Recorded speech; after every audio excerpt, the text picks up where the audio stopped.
بي من خير ولكنني عبد ضعيف كما تدري سترت عيوبي كلها عن عيونهم والبستني ثوبا جميلا من الستر فصاروا يحبوني ولست أنا الذي أحب ولكن شبهوني بالغير فحقق رجاهم يا إلهي وخالقي بحق الذي أنزلت في محكم الذكر ولا تفضح عن سري إلهي بينهم وكن لي يا مولاي في موقف الحشر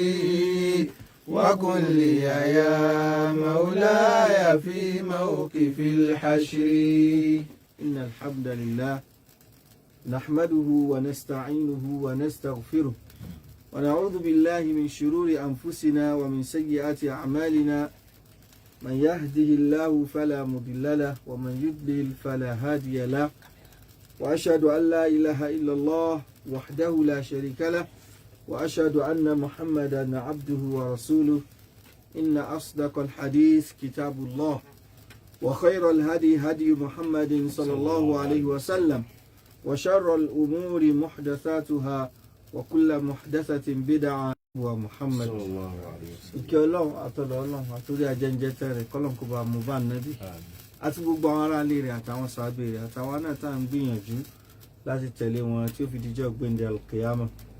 A dúpẹ́ fún Ọlọ́run ọba tó tún ṣe nírọ̀rùn fún wa láti pàdé lónìí láti rán wa létí ọ̀rọ̀ Ọlọ́run àtọ̀rọ̀ Ànábì sallallahu alaihi wasallam nípa ìdílé mùsùlùmí àti ọ̀rọ̀ lọ́kọláya. Àbí Ọlọ́run ọba àwa tá à ń wí àtẹ̀yìntẹ̀ ń gbọ́ Ọlọ́run jẹ́ ó ṣe wá láǹfààní láyé àti níjọ́ gbẹ̀ndẹ̀ alkiyama.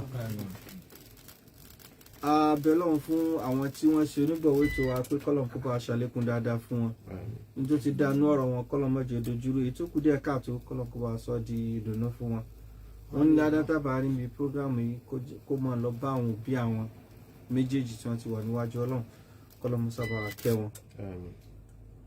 Lónìí pẹ̀lú ògo Ọlọ́run ọba a máa tẹ̀síwájú pẹ̀lú kíka àwọn hadisi ọlọ́kan ọ̀jọ̀kan tá à ń kà láti inú tírà Bulughul Maram min Adillatil Ahkam tí àfáwà Al-Hafiz Ibn Hajar Al-Asqalani kọ́lọ̀ kí ó ṣe ní ọ̀rùn fún àwọn àfáwà tí wọ́n bá wa tẹ̀síwájú nípa kíka hadisi náà wọ́n ti wà pẹ̀lú wa Sheikh Saad Sarumi kọ́lọ̀ bá wa ṣàlékún dáadáa fún wọn. Bismillah. Alhamdulillah wassalatu wassalamu ala rasulillah wa ala alihi wa sahbihi wa ba'd. السلام عليكم ورحمة الله تعالى وبركاته. وعليكم السلام ورحمة الله وبركاته. أبدا فون الله وبا أن يرون با تولاري يتمسفون أن محمد صلى الله عليه وسلم في الملأ الأعلى عند الملائكة ينبع يتوقع ملائكة ربنا محمد صلى الله عليه وسلم. أسكبوا صلاتكم بما الصحابة بما التابعين بما التابعين أتبوا بما توتر لمنا أن محمد صلى الله عليه وسلم في جوجو القيامة آمين. أما الله سبحانه وتعالى ìtàn ṣe ìkọlọ̀ kó gbà ní ìbádà fún wa àwa tí àwọn àti àwa tí àwọn gbàtí àwọn tó ń sunú wọ́n ọ̀rẹ́ náà kọlọ̀wọ́lá àánú rẹ̀ kó mọ́ dàlú wa láyàwó àmín Allah.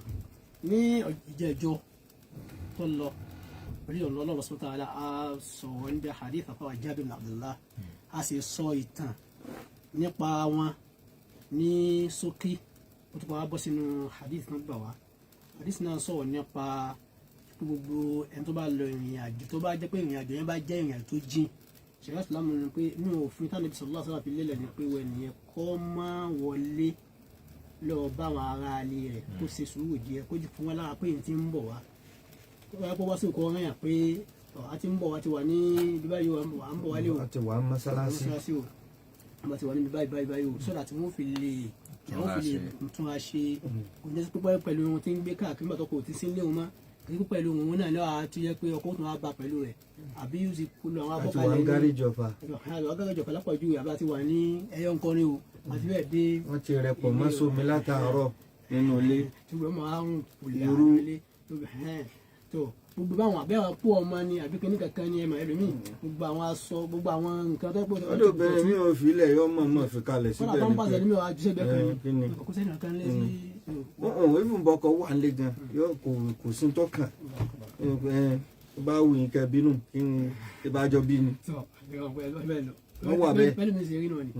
so àná Muhammad sallallahu alaihi wa sallam ó fẹ́ yẹ pé nǹkan tó kó lè jẹ́ àwọn nǹkan tí wọ́n máa jẹ sábà bí ìkórìíra ó fẹ́ ká jẹ́ ká kọ́ dín nǹkan bẹ́ẹ̀ àwọn nǹkan táwọn àdìsí yẹ kọ́ wa nìyẹn torí ẹlòmíì ní ọlọ́run bọ́lá ṣe dá ní naturally sí ìyàwó rẹ̀ tí wàá nífẹ̀ẹ́ sífẹ̀ẹ́ so Islam fẹ́ ká fẹ́ eradicate nǹkan báwọn tó ti sọ pé irú obìnrin wọn ni yóò ti tún wa ṣe kalẹ̀ yóò ti tún wọn ṣe so bákan náà ni gbogbo tó tún lè ṣe make everything tidy tọkọ wọn bá wọnú ilé kò ní sí nǹkan tó yẹ pé máa gbóhùn kóhùn kan kò ní sí complaint.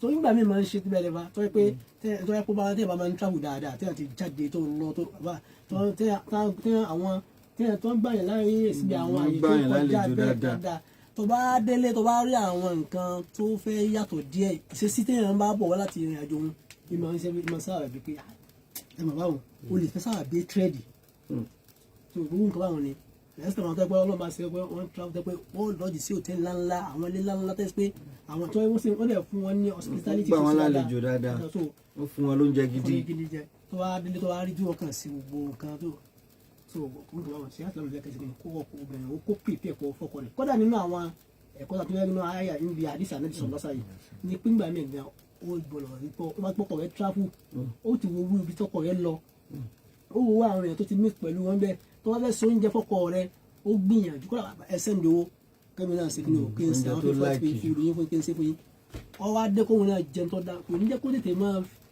tètè gbàgbé ibi títí ń bọ̀ wá òun yẹn máa ń ṣẹlẹ̀ bẹ́ẹ̀ dáadáa. láyé ìsìnjẹ pé fóònù wà gan opportunity wà láti pè wọ́n gan pé àdìsúnmọ́lé ẹlòmíràn ni àmọ́ fẹ́ surprise rẹ̀ wọ́n surprise rẹ̀ kì í ṣe súnà ní kò surprise ìyàwó rẹ̀ kọ́dà ẹlòmíì ìdí tí ó fẹ́ surprise rẹ̀ ni pé bóyá ó yóò mọ̀ suspect ẹ̀ pé bóyá máa ṣèrànù ìyẹn àmọ́ òwò bóyá ń balẹ̀ àbí ní balẹ̀. nígbà tó bá mọ̀ pé ń ṣèrànù mọ̀ fẹ́ tẹ́lẹ̀ mọ̀ wulẹ̀ fẹ́ tí ì bá sì so níranù trust ẹ̀ àbí onírànù ni yọ̀ǹda rẹ̀ ọmọ kọ́ máa dáwùtù rẹ̀ tó pé ọkàn rẹ̀ ọba lérí rẹ̀. ilé tí wàá náà lọ fẹ́ tó fẹ́ máa dáwùtù. tí wàá làwọn rẹ̀ àwọn tó máa kọ́ ọkàn rẹ̀ balẹ̀ lérí pé ó dà máa lọ bìkan níbẹ̀ lọ́gọ́rùn ọdún àdúgbò ẹ̀mí. ọ̀wá fẹ́ já wọlé bẹ́ẹ̀. sẹ́yà ìsìlámù pé ó ti pè kalẹ̀ ó sì wọ́n ṣe kalẹ̀ ó rán sẹ́ni o tó láyé ìgbà yẹn ni àwọn fi wọ́n rán àǹkómi ni pé ẹ lọ sọ fún ẹni báyìí pé ń bọ̀ wá mo ti àti dé báyìí o àti wà ń wọlé bọ̀ wá o àníbi ni kí wọ́n ti wọlé tó bá sì wọlé nìyẹn kọ́ jẹ́ pé nígbà tí wọ́n bá kírun ìṣáyé àsìkò kan kírun ìṣáyé tán kọ́ máa jẹ́ kó òru. ẹ wá wọ níbi hadisi tí afáwa Ibn Hajar al-Asqalani tó wá mú wa so wọ́n mú hadisi yẹn wá ń sọ̀rọ̀ nípa pé afáwa Abdullah ibn Rawaha bí sọ̀rọ̀ Muslim ni afáwa Abdullah ibn Rawaha radiyallahu ta'ala anhu so wọ́n ní níjọ́ kan bákin tó kọ́ bọ́ síbi àdìsí wọn ọ̀wọ́ yẹn kí n kọ́kọ́ ka àdìsí Jábìrù àfọwọ́ Jábìrù àdìsí mi tó lé lẹ́yìn náà tó jẹ́ ìwà ayà mi tó wọ́n ní sọ pé an Jábìrù radiyallahu anhu idha atala ahadukum al-ghayba fala yatruku ahlahu laylan ànábì gbé wá pẹ̀lú sígà amúrò pé tẹ́nìkan kan nínú yín tó bá ti tráfù ọ̀rọ̀ rí pé náà tó ń lọ ó ti jìnnà ó pẹ́ kó tó dé ti pẹ́ tó fala yatruku ahlahu laylan kò bọ̀lọ̀ kanlẹ̀kùn máa àwọn ará ilé rẹ̀ lóru kó má fòru wọlé àtọ́kùn mọ́nà. ẹlòmíì sì kásá àrú ẹ ọ̀hún fẹ́ wọlé lọ́sàn-án. òwú ló fẹ́ máa wọlé. ó sì á fẹ́ máa ṣe lóru. ó máa wọlé lóru. kò fẹ́ káwọn èèyàn rí wọn pé ó ti dé.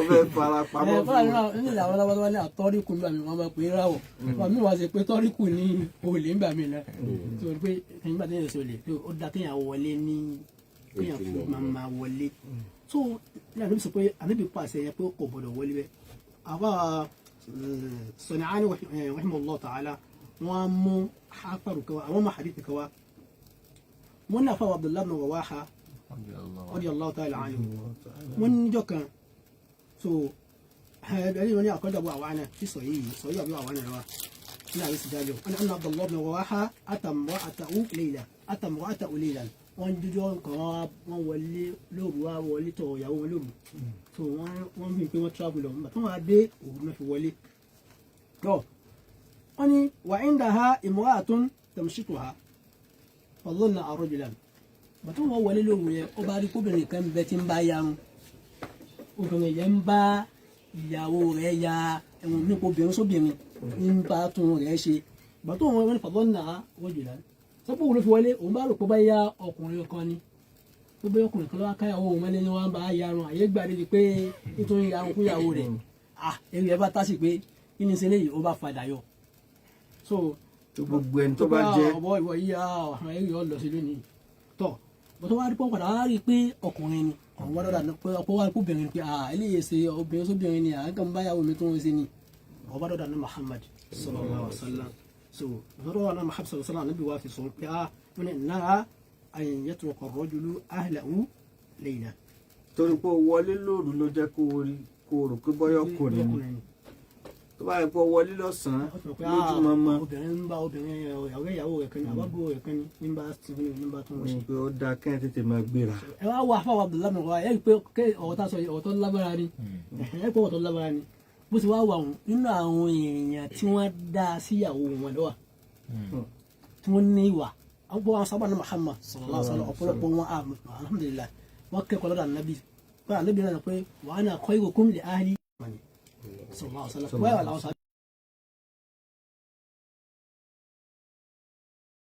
wọ́n ṣe tó nígbà tí wọ́n rí pé wọ́n kú ní gásùwàtò Mu'tata nínú àwọn gàzà wá ti kẹ́ tí ànábì sallallahu alaihi wasallam tí ó ń tó wọ́n rán wọn lọ síbẹ̀ gásùwà yẹn ọkọ̀ kọ̀ọ̀kan ní Al-Harith ibn Umayr Al-Harith ibn Umayr yẹn òun ni ànábì rán lọ sọ́dọ̀ ọba kan tó nípa ìsìláàmù ọba ìsìláàmù wọ́n sì pa Rasulu òjíṣẹ́ tí wọ́n rán yẹn wọ́n sì pa wọ́n bá wọn pé wọ́n wá pa òjíṣẹ́ yẹn sẹ́mà tó bá yìí ti pa òjíṣẹ́ báwọn àpẹẹrẹ ogun jíjà rẹ̀ ẹni tá a rán sí ní ẹ̀wà pa ògbé mú pé wọ́n ti sígun pé ìjà afẹ́jà àní hasan lásán ọwọ́ nítorí yàwó Zayd bin Harith ìwọ Zayd bin Harith fàyà ìwọ lọ tí mi mú pé tó bá ti pa wọ́n lórí ogun ẹgbẹ́ kan fún Jáfàrù tó bá pa Jáfàrù ẹgbẹ́ fún ọkùnrin kan ọlọ́kọ̀ ẹgbẹ́ fọkùnrin kan òun pọ̀ ní Thabit bin Arqam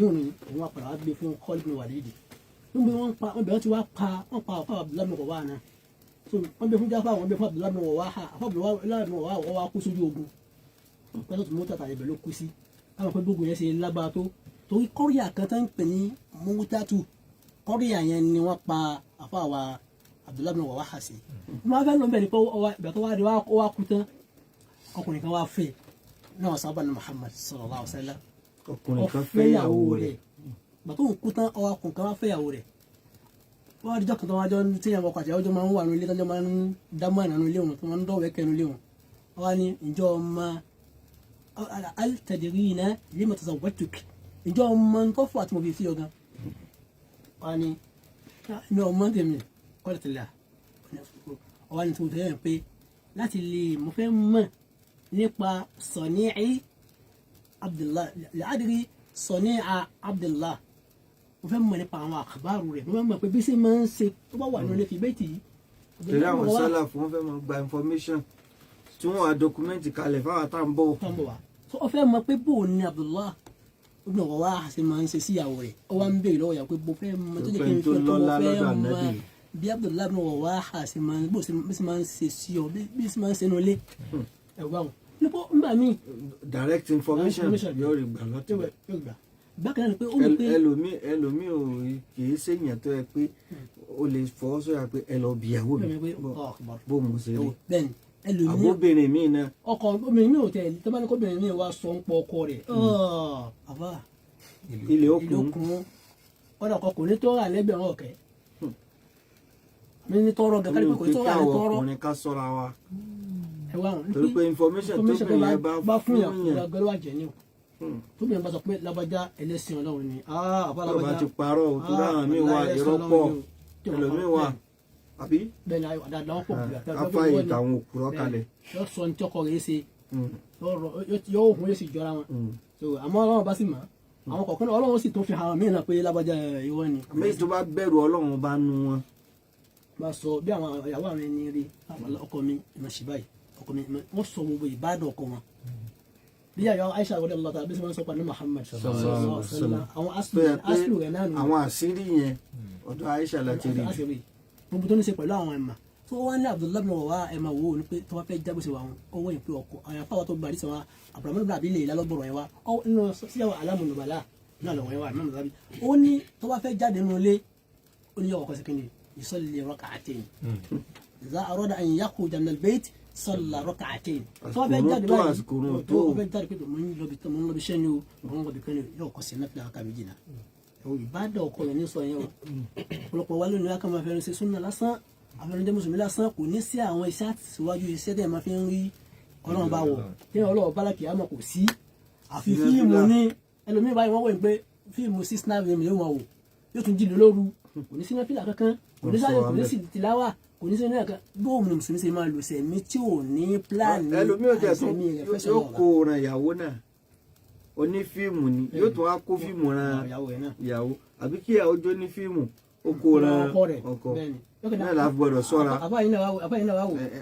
wọ́n máa rẹ́yìn àwọn tí òun fíìmù gbọ́ skiti oríṣiríṣi. ó tún wá sí ìgbàtí ó tún wá pẹ̀lú ó ní àfọwọ́ Abdurrahman bin Abi Layla ó ní pé ó dákọ̀ àwọn kan nílá ahfazuhu ó dákọ̀ àwọn kankan wọ̀ rántí subhanallah ó ló dákọ̀ àwọn kankan wọ̀ rántí àmọ́ nínú tó wọ́n rántí ni pé tó wọ́n fẹ́ jáde nílé báyìí nínú fìlà tó bá tún wọlé báyìí nítorí ọkọ̀ sẹ́ni pé oṣù sẹ́ni fìlà kan méjì ní Abdullahi bin Rawa tó ní pé àwọn sàhábà ní Muhammad sallallahu alaihi wasallam ẹ̀kọ́ pọ̀ lára wọn àwọn obìnrin wọn wọ́n dá sáwọn ìyàwó wọn. bá a ṣe fẹ́ káwa náà dá sáwọn ìyàwó wa obìnrin ó sì ṣe obìnrin àmọ́ àtàjọkùnrin a gbọ́dọ̀ ṣe sùúrù. mo ń sọ fẹ́ nìkan ní bóyá bíi ọ̀sẹ̀ tó kọjá ni mo ní tíyàwó rẹ̀ bá ń bínú tó wà múdì tó ń dákẹ́ tó ń bá sọ̀rọ̀ tí ọ̀jẹ̀ dọ́ lóhùn wọ́n fi bínú ó tún wọ́n náà mi tó tún fi tù ní because ẹlòmíràn sọ pé ṣé n tiẹ̀ ń bí ọ́nà ọ̀dá mi lóhùn èmi náà pọ̀ tì ní má pàtì kọ́ńtà ń gbà mí. ó fẹ́ kọ́ ọmọ sọ tó bá sọ pé pàtì yẹn yóò wá orí ní ìrìgbà àṣẹ ní intention àti tù mí tẹ́lẹ̀ náà àmọ́ tó bá continue láti máa tù ú yóò padà rí i pé má jẹ́ kí mi náà má ṣàṣejù àgbọ̀kàn mi. sẹ́yìn abẹ́lẹ́ tó wá sọ wallahi inú àwọn tẹ́jìrìbá níbi àdìsá ní Muhammad sallallahu alaihi wasallam títí ìṣẹ̀lẹ̀ láyé nígbà míì ni àwọn èèyàn kì í sọ́dí àwọn ìyàwó wọn ṣètánì máa ti ń wọnú ilé ńgbà míì. tẹ́gbẹ́ èèyàn kan rí i pé ọkàn gbẹ́mú sókè kan bínú ọkàn tí ò tó nǹkan kan pé lábàjá ti bínú àjàkà tó kò nu ilé subhanallah so kọ́ ọ bá ṣe kí kọ́ jáde kọ́ wá lọ sí àkàrù kó tó wọnú ilé. Allahumma inna nas'aluka khayral mawlij wa khayral makhraj bisimilahi walajina wa bisimilahi kọ́jìnà wa ala rabbina. ọ̀pọ̀lọpọ̀ wa a máa ń gbàgbé oúnjẹ ló wà lọ́kàn. a máa jà lọ ni. yóò sì lọ jẹun nulẹ̀ ló wà áfítà. àbíkọ jáde sábì tajiriba ni àdúgbò Muhammad sallallahu alaihi wasallam pẹ̀lú yàwá Aisha níjọ́ kan yàwá Aisha kan gbẹ̀rù kan àjẹ́ àkẹ́ṣe ìtọ́nùk ṣé ṣètánì tó yẹ ṣètánì yẹn wá bọ́ ni tó kò sẹ́ni tí ò ní ṣètánì yẹn. so ní àwọn àjẹmú. tí ọmọ pa aláṣẹ láti ṣe ní tí ọ̀dà. so pé ìyẹn máa èmi gẹ́gẹ́ fúnra mi mo rí àwọn tẹ́jìgbà tí mo ti rí tó ń ṣe pẹ̀lú bẹ́ẹ̀ jáde ni ẹ bá ń sọ̀rọ̀ wọlé padà kúrò àkóní ìdíkọ̀ sọ̀rọ̀ kankan ló bá fi wọlé padà báyìí wà láì. yóò dàbí ìgbà tó ẹ pé ó so oògùn sí ni. ẹ máa fi gbá àdìsá náà yẹyẹ sallallahu alaihi wasallam. so pé àwọn sọ́ọ́bà ní Muhammad sallallahu alaihi wasallam ọlọ́run ọba ó sì wọ́n ní àpèjúwe bó ṣe sàmì gbogbo ṣe náà Muhammad sallallahu alaihi wasallam. àpèjúwe dáadáa fáwọn mùsùlùmí. ẹ̀kọ́ la máa mú ń bẹ́ẹ̀ bá ṣe tó nílé wa bá ṣe ṣe pẹ̀lú gbogbo bíbí tá bá ti bára wa bí sẹ́mi ó sì máa yàtọ̀ sí gbogbo àwọn ọ̀pọ̀lọpọ̀ àwọn ẹ̀pà àwọn èèyàn níbi lélẹ̀ yìí. wọ́n fi dáyàn mọ̀ pé mùsùlùmí lélẹ̀ yìí. ẹ wọ́n ní sinimá tó ń lọ sọ àwọn obìnrin ní bíláàdì àdínà ayé ọ̀fúnná. fẹlẹ yóò dẹ. bẹ́ẹ̀ wá làwọn ọkùnrin mùsùlùmí náà pẹ̀lú mùsùlùmí làwọn ìsàlámù alaykum làwọn mùsùlùmí lélẹ̀ yìí òkè ní kẹ̀kẹ́. kó má jẹ dírẹ́sì nìkan. dírẹ́sì nìkan. irun gbọ̀n nìkan lárí ṣòkòtò nìkan lárí. àbí àtàǹfì kalẹ̀ nìkan ojoojúmọ́ àgbogbo àwẹ̀ sí ni wọ́n máa lọ bó bá ti ń báyìí kan òun náà máa gbà àmọ́ kò wá ní sí wà èyí ní dasára ilé rẹ̀ kò dá sáwọn gbogbo àwọn aládùúgbò tẹ́jọ́ ń gbé wa pọ̀ téèyàn bá wà ẹni tó nínú ọ̀rọ̀ táwọn èèyàn máa fi ń fún ayé mára wọn gan ni pé kéèyàn máa ń náìsì sí gbogbo àwọn tẹ́jọ́ ń gbé ẹni wọ́n ti fún wa rẹ̀ sínú ẹ̀wọ̀n ní ẹ̀wọ̀n ló fi rẹ̀ sí. òun gan ní gbádùn ara rẹ̀ tó ó dá sí gbogbo àwọn àdúgbò náà alábọ́jà wà láyé yẹn dáadáa ni alábọ́jà yẹn dáadáa ni tó muamala yẹn òun náà padà kódà ẹ̀sìn tó kò lẹ́nu kó sọ wáyé pé ẹ̀sìn tí ń sè àwọn èèyàn ti mọ̀ tẹ́lẹ̀ pé mùsùlùmí ni ọ́. kí ló tó máa ń fọ obìnrin fẹ́ lò ní pé àbẹ̀lábọ́jà yà á tún fọmọ fún sí kí ló fà wọ́n ti rí ibi tí ń báyàwó ilé rẹ̀ lónìí. wọ́n mọ̀ á béèrè káàkiri pé àmà rẹ̀ ni pé ọ̀wọ́ àwọn eléyìí kó dá kéèyàn já rẹ̀. wọ́n mọ̀ á wádìí káàkiri pé ṣé o sì ní ìdíje tó ní bùkátà sí. wàlá ọ̀rẹ́ wa kan lọ́wọ́ pé wàlá mo lè fọmọ mi fún yín. àwọn tó ń bẹ̀rẹ̀ pé tẹ bá ti rẹ́dì. torí bó ṣe lóun fọmọ fún yín ní ìsìn ẹ gbọ́dọ̀ lè gbé bùkátà. ẹ gbọ́dọ̀ kọ sí náà. tó ń lọ bẹ fọmọ fún mi jẹ́ wá tẹ́rí sí má tẹ́rí sí wàhálà. kò ní gbóúnjẹ wá fún ọ. kò ní máa fọmọ fún ọkọ tó a máa tó a gbé ìlú àwọn àbájọ wọn máa ń ṣe yín. kó máa tọ́ ọmọ lábẹ́ wọn ò tó nǹkan mọ́lẹ́ ilẹ̀ wọn àbájọ wọn ò tó nǹkan mọ́lẹ́ ilẹ̀ mọ́. so àwa sin kálukú náà. kádúró lẹ́gbẹ̀ẹ́ kẹ́jẹ́ bu wa. ká má ṣe ju wa lọ. kọlọ́nkó sàmúwà jazakumullahu khairan. àwọn ẹ̀kọ́ tá a rí kọ́ níbi hadith tí ẹ kà fúnra wa ó pọ̀ ga. so àmọ́ sọ́mùrì gbogbo ẹ̀ náà ni pé ká kọ́ sí àwọn sálàf aláwọn àtiwájú dáadáa tá a lè mọ kọ́ sí nínú ẹ̀sìn láàrin ọkọ àtìyàwó. àmọ́ ó bá yẹn nú jẹ́ lónìí pé ọ̀pọ̀lọpọ̀ àwa mùsùlùmí lọ́kùnrin lóbìnrin orí social media ní kálukú ti ń lọ mú àwọn tí wọ́n máa tẹ̀lé. ọ̀pọ̀lọpọ̀ àwọn tí wọ́n sì máa tẹ̀lé nìsín àwọn ideologies tó tako Islam tó tako sunna Ànábì wa Muhammad sallallahu alaihi wasallam ẹlòmíràn sọ pé ṣé bí òun kàn ń tà láti learn níbẹ̀ ni tó fi lọ òní mọ̀ irú program wa ni kẹ́ ẹ máa gbọ́ ká sì máa gbọ́ àwọn hadisi dáńkà fúnra wa àtọ̀rọ̀ àwọn sálàfì àwọn tó yẹ ká jọnu gbogbo nǹkan tá à ń wá ó wà nínú ìgbésí ayé wọn abẹ́lọ́wọ̀n bá kó ṣe níràn fún wa láti gbọ́ yìí kó ṣe níràn fún wa láti lò. so ètò segment tó kàn náà ní second segment bí tí afáwa Abdulsalam Aládodo àti Malam Sadiq Danfulani tí wọ́n mọ̀ bá wa sọ̀rọ̀ lórí ìwé Garment of Compassion. Jazakumullahu khair. Bismillah wassalatu wassalamu ala rasulillah wa ala ahlihi wa sahbihi wa man walahu wa ba'd. Adáwọ̀ fún Allah subhanahu wa ta'ala. Alaykum kátìrì fún bá sáàbì ẹ̀dá àgbẹ̀gbẹ̀ wa Muhammad sallallahu alayhi wa sallam. Àtàwọn alẹ́ ànábì àtàwọn sàhábà rẹ̀. Àti gbogbo àtà ń gbìyànjú náà lójú ànábì sallallahu alayhi wa sallam tí di ọjọ́ gbèdé alkiyama. Akí àwọn afáwà tó ti ń bá wa sọ̀rọ̀ bọ̀ látàárọ̀. Abẹ́ Ọlọ́run ọba àlékí ọlá kó bá wa ṣe àlékún dáadáa wọn. Adáwọ̀ fún Ọlọ́run ọba. Àwa náà la dágbére fúnra wa lọ́sẹ̀ tó kọjá. Alhamdulillah. Àwa náà la tún jọ wà pọ̀ lọ́sẹ̀ yìí. Abẹ́ Ọlọ́run ọba àlékí ọlá kó mọ́ sàyẹ́ ká pẹ́ lórí dáadáa. Àmín. Ní ìtẹ̀síwájú pẹ̀lú tá à ń bá lọ nínú ìwé Garment of Compassion.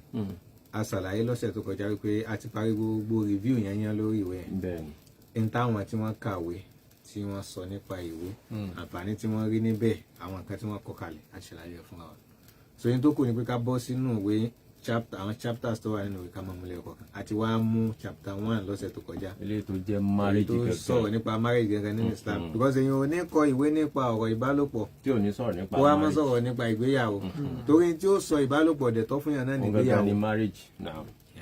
Torí pé Ọlọ́run ọba àlékè ọlá sọ pé wà látẹ́kọ̀ọ́ bu zina ẹ má ṣe zina nígbà tá a bá ń sọ fáwọn èèyàn pé báyìí lẹ́sẹ̀ ṣèbálòpọ̀ ta ni ká lọ sí pẹ̀lú tí ì bá ṣe lẹ́tọ̀ wọn ẹni tó bá jẹ́ lẹ́tọ̀ wọn náà ni wọ́n ṣe pẹ̀lú. Eléyìí tó jẹ́ ìyàwó téèyàn legally marry. Legally fẹ́ abẹ́ni tó jọ wípé ọkọ tó wọn náà fẹ́ legally náà ni. lọ́nà halali. Kò jẹ́ pé wọ́n hera wọn lọ́nà boyfriend girlfriend. mo ò sì ṣe introduction torí lára tó tún pọ́n ayé lónìí nù. ẹlòmíì ti bí pé àtàwọn ṣe introduction kò sí ọ̀nà. àwọn èèyàn wa máa ń ṣe àbí mọ́mì ti gbọ́ dádì ti gbà. àkọ́dà ó wálé wa lọ́sẹ̀ tó kọjá eléyìí nǹkan ní ti ń jẹ́ gbéyàwó lára mistake ta kó sí láyé lónìí nù.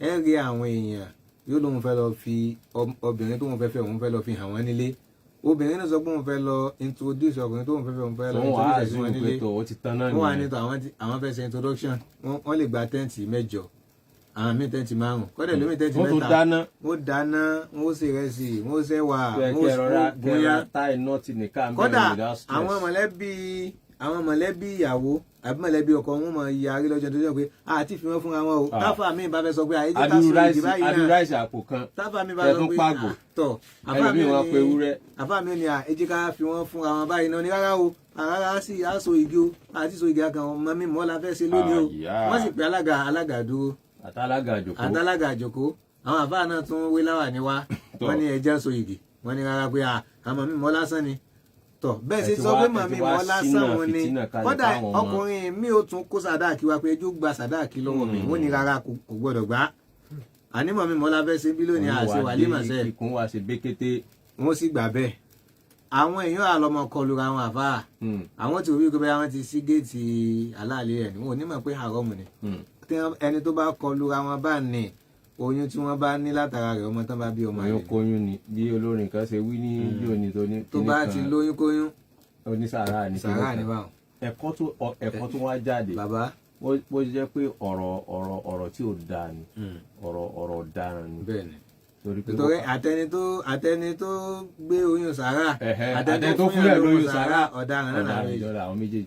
ó ní pé ẹ̀kọ́ ni fáwọn obìnrin wa ká mọ́ torí pé àyàn kan pọ́pùlà ẹlòmíì wà pé kí n fẹ́ foyún dè mọ́lẹ̀ àwọn èèyàn lè foyún dè ọkùnrin mọ́lẹ̀ ẹlòmíì nísìnyí ó lọ́mọ 2 mẹ́ta jẹ́ kó jọ pé mọ́ wọ́ọ̀rì tí n bá ti lóyún fún yóò gbà kó gbà kankan òun náà nísìnyí báyìí òun náà sì wà lọ́wọ́ sára àdáfà nàìjíríà ní ìfẹ́ lè foyún dẹni tó sọ pé tóun bá ti súnmọ́ obìnrin tó bá wò òun kàn bọ́ aṣọ ọlẹ́ àti bàtà àti aago sọ́dọ̀ òun kàn máa fi rántí òun. remembrance irú ẹni bẹ́ẹ̀ lè yóò foyún dè mọ́lẹ̀ bàbá ibi tá a ti lọ ni wípé a gbọ́dọ̀ mọ ṣe mistake yẹn mọ́ tá a bá ti rí ọmọ tó mọ́kọ wálé àbí ọkùnrin náà tó ń ná mọ́bìnrin wálé introduction ni kò sí tó burú ń bẹ̀ ń tòótọ́ bẹ́ẹ̀ náà ni a sì lè ṣe wàlímọ̀ lẹ́yìn introduction àmọ́ ìjọ tẹ bá ṣe introduction ẹ jẹ́ kọ́mọ yín gba sàdáàkì kẹ́yìn náà sì sọ pé ẹ ti yọ̀ǹda rẹ̀ fún un. kódà problem táwọn òbí mi ní problem táwọn òbí mi ní ni pé ó ṣẹlẹ̀ sọ́rẹ̀ wa kan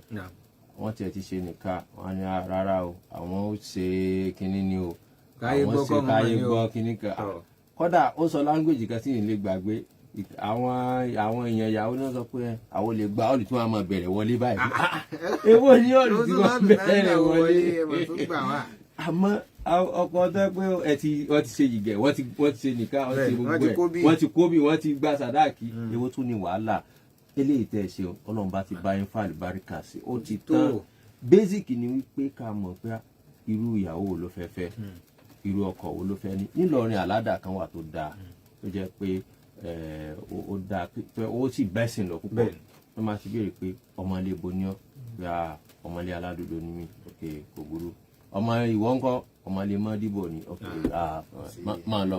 máa lọ tán sọ̀hún kan tó délé wọ́n ti pèèyàn kan wọ́n ti connect gbogbo ẹ̀. ájìsáàdù ọmọ kan wá níṣẹ́ lóun fẹ́ fẹ́ ọmọ mi ó ní ọmọlé kíní kan bàbá rẹ̀ ní àjọ lọ́kàrúmọ́ ni ìyá rẹ̀ ní ṣètò ọlọ́pàá ń jó ní ọ̀ràn tí ní nísàlẹ̀ ọjà pé ok ó ti ṣe báwọn so irú àwọn àládà tó dáa púpọ̀ tẹ̀sìn sì faramọ́ ibẹ̀ lànàbì sallallahu alaihi wasallam ti wá pọ̀ wá sákèsì lànàbì mi sọ wá ń sọ hábà wípé wà fi ibùdó ahadikum sadaqa ànábì ní níbi kẹ́ mọ súnmọ́ àwọn ẹlẹ́tọ̀ nínú àwọn obìnrin àbí ẹni tó fẹ́ yín sílé nínú ọkùnrin ẹ sì tún mọ gba sàrà àtẹ́bà ń ṣe balùkù pẹ̀lú àwọn sàbí wá ń sì mọ̀ pé àyàtì ahaduna shahwata wa yakuna lahu fihi ajr pé ṣé ẹnìkan nu wa ó tún máa báyàwó rẹ̀ ṣe ìbálòpọ̀ yóò tún wá mọ gbaládá lórí rẹ̀ ẹ̀rí ta fẹ́ mú wá ni wípé ìgbéyàwó ò lè ṣẹlẹ̀ ìbálòpọ̀ ò ní máa ṣẹlẹ̀ láàrin ọkọ àti ìyàwó tí kò bá tì sí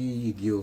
ẹ gbọ́dọ̀ ṣe é di halal way. ànábì wa ń sọ wípé àwọn sàbí ànábì wa sọ pé àyàtì ahaduna shahwata wa yakuna lahu fihi ajr ṣé yóò máa súnmọ́ ẹlẹ́tọ̀ rẹ̀ tí ó sì máa gba aládá látara rẹ̀. ànábì wa sọ fún àwọn sàbí pé àrò àyíta ń wà bọ́ àhá fi haramin.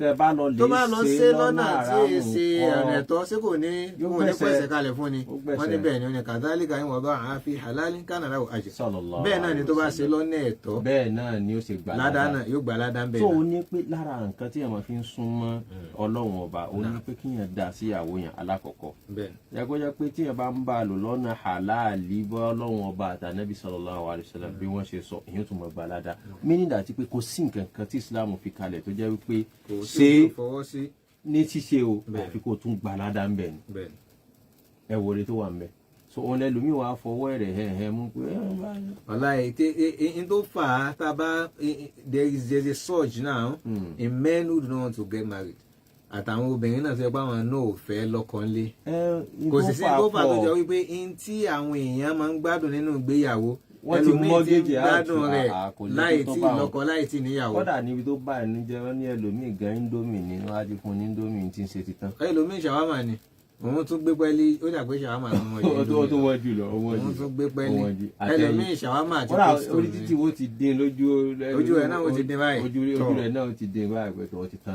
kọ́lọ́run sàlámù ẹ wá wo nǹkan tó jẹ́ pé ẹ mọ ìtàn sọ pé ànábì máa ń san lórí sàdáàkì kí máa sọ owó kékeré òun wá rẹ pé indomie ni wọ́n wá gbà wọn kọ ẹrú ìyàwó wa wọn kàn wíṣkẹ ìwé náà nígbà tí wọn ti wí baro lọnù. tán bá ti wá ṣe bí ìgbà mélòó pẹ̀lú ara wọn tán wọn wà ní àwọn ò ṣe mọ́ yóò tún bọ́ sórí ẹlòmíì wàhálà ẹlòmíì tí ó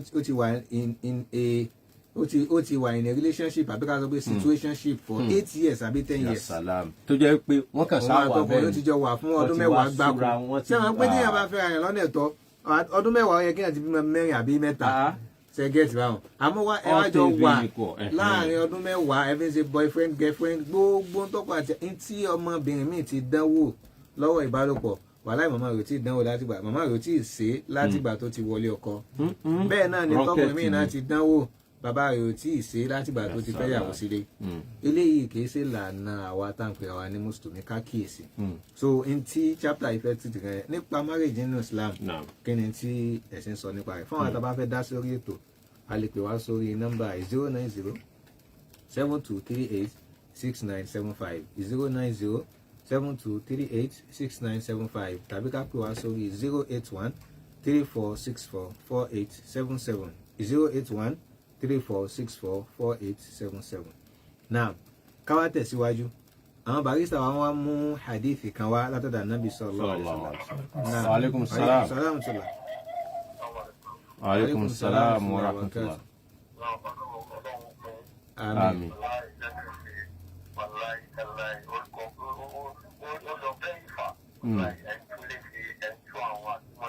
Ẹ ṣeun púpọ̀ sà. Àmín. Jazakumullahu khair. So wọ́n mú hadithi wá hadithi mú gbajúmọ̀ púpọ̀ Ànábì sallallahu alaihi wasallam tunkahu al-mar'atu li arba'in Ànábì ní a máa ń fẹ́ obìnrin náà. Alaikum salam. Ẹ kálẹ́ o. Ẹ ṣeun. Àmín.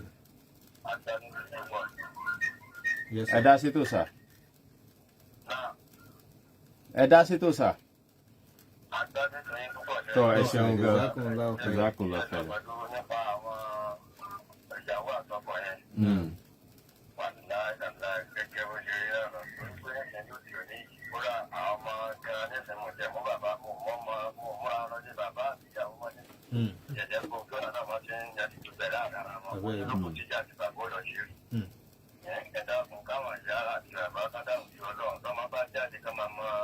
Ibi tí wọ́n rìn sí.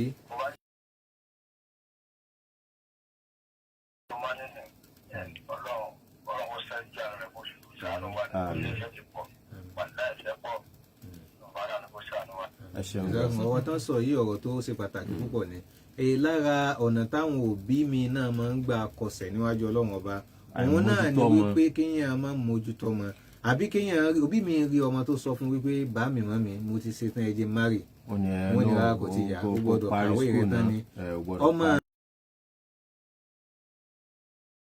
ọmọ mi ti parí dìgírì wọn náà ó gbọ́dọ̀ ṣe masters lọ. ẹ ṣeun wa. Ẹ kálẹ́ o. Ẹ kálẹ́ ìyá àbèjì. Ẹ dá sétò.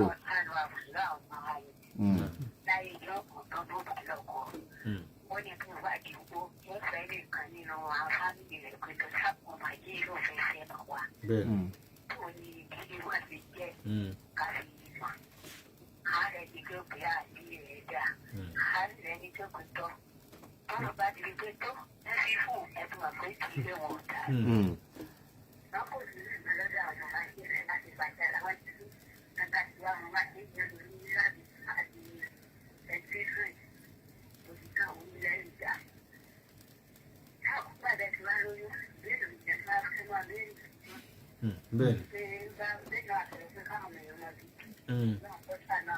àmì ẹ ṣeun màmá. ẹ ṣeun màmá.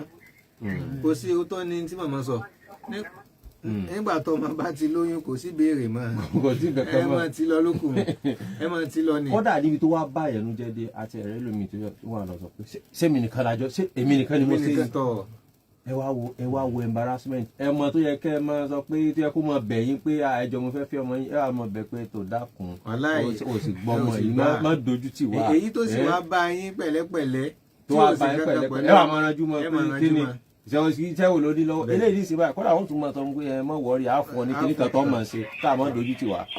náà sàwọn àlékún ẹ káalẹ́ o ẹ káalẹ́ orúkọ yín láti fi tẹ́ sí ń pè.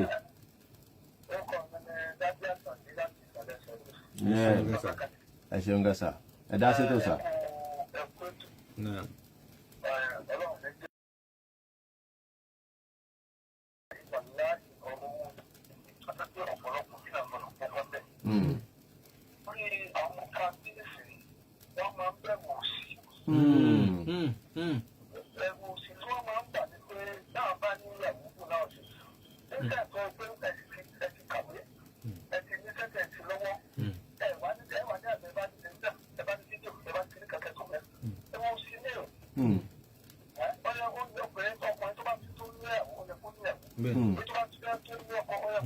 bẹ́ẹ̀ni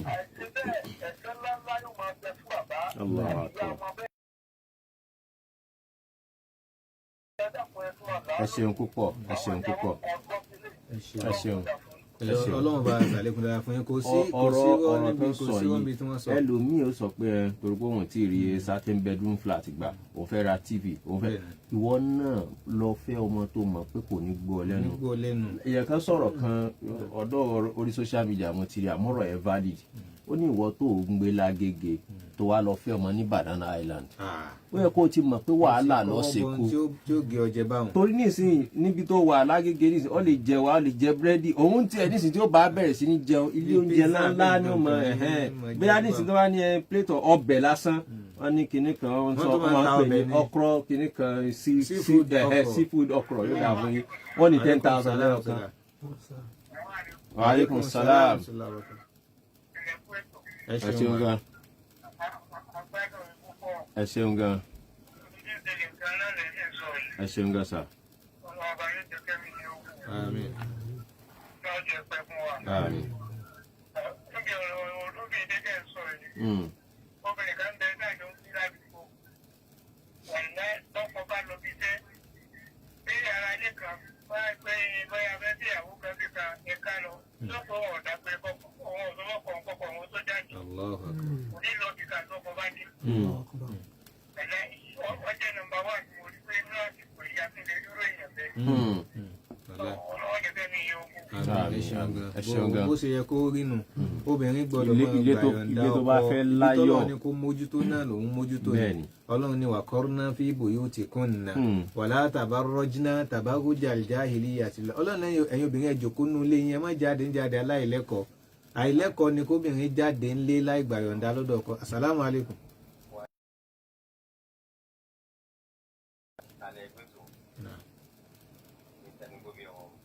àmín ẹ bá wa dá sétò sà.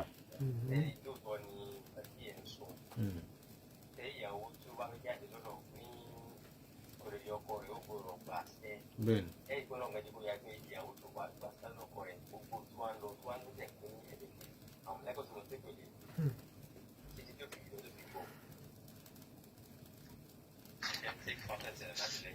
ẹ ṣeun gan. ẹ ṣeun jazakumullahu khairan.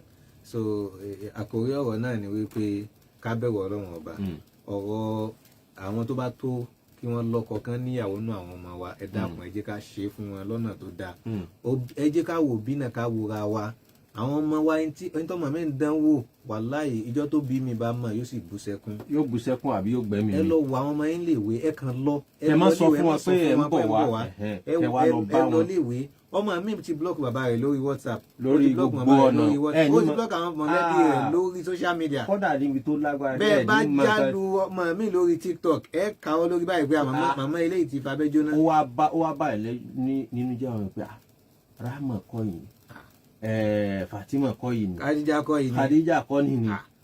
ẹ bá mọ táwọn ọmọ yín dánwò lórí social media ẹ̀wọ́ lọ́wọ́ báyìí. kódà níbi tí ó dáa dé nísìnyí kóbi lọ́mọ bẹ́ẹ̀ ṣe sọ kóbi lọ́mọ ṣe surprise package. mo fẹ́ wo ibi tó mọ̀ ní kí n wo nǹkan tí ń wọ̀ kí n wo nǹkan tí ń ṣe ẹ kàn jálù lójijì. bàbá kan ló lọ ká má dakọ̀ bàbá kan ló lọ ilé ìwé ọmọ rẹ̀ lọ́nà ibìkan ní lọ́nà bẹ̀rùn ó fẹ́ gba sìn wà lọ́rin ni. yéè ìwọ. nǹkan ká ọmọ mọ́lé lórí bàbá fi ẹgba sìn wá láti ibi tán ti lọ wò ó fẹ́ gba sìn wá sílẹ̀ nígbà. andúrú wa rẹ̀ láyé yìí. ìwọ yìí ó fẹ́ ba kìyàmọ̀ mi jẹ́ ni. sọ ẹ dákun torí tọ́lọ́run àwọn ọmọ wa pàápàá jùlọ àwọn ọmọbìnrin wa ẹ jẹ́ ká mójútó wọn. àwọn ọmọkùnrin náà yáyà kú ya o. bẹ́ẹ̀ni àmọ́ rọrùn obìnrin kódà tí wọ́n bá fẹ́ ṣe pati wọ́n wá sọ wípé ọkùnrin yóò san owó 50,000 obìnrin free. ẹ̀yin bẹ́ẹ̀ ni ó ti yé yín sí àwọn gangan ni wọ́n jẹ́ kí pati dùn. àwọn sanwó àwọn obìnrin wà rọwọ́ wọlé ọ̀fẹ́ ni. wọ́n tún wá fi kankan sí wọ́n lè sọ pé from 7 p.m. till mama calls. èwo ní jẹ́ báwọn. ìtumọ̀ yẹn náà ni pé tó bá ti wọlé látago méje báyìí wọn ò ní jáde mọ́ bóyá tí ìdàsùbà pé tí màmá wọn fi pè wọ́n pé mo bọ̀ wálé màmá ò sì ní pé. kò ní pé yóò mọ ibi tó ọmọ wà. tó ọlọ́run sì wá pẹ̀lẹ́pẹ̀lẹ́ ẹ jẹ́ ká dúró bí pẹ̀lú ògo ọlọ́run ọba tó bá di lọ́sẹ̀ tí ń bọ̀ á tún tẹ̀síwájú. jazakumullahu khairan subhanaka allahumma bihamdik ashhadu an la ilaha illa anta astaghfiruka wa atubu ilaik. bọ́ọ̀lù àṣẹ.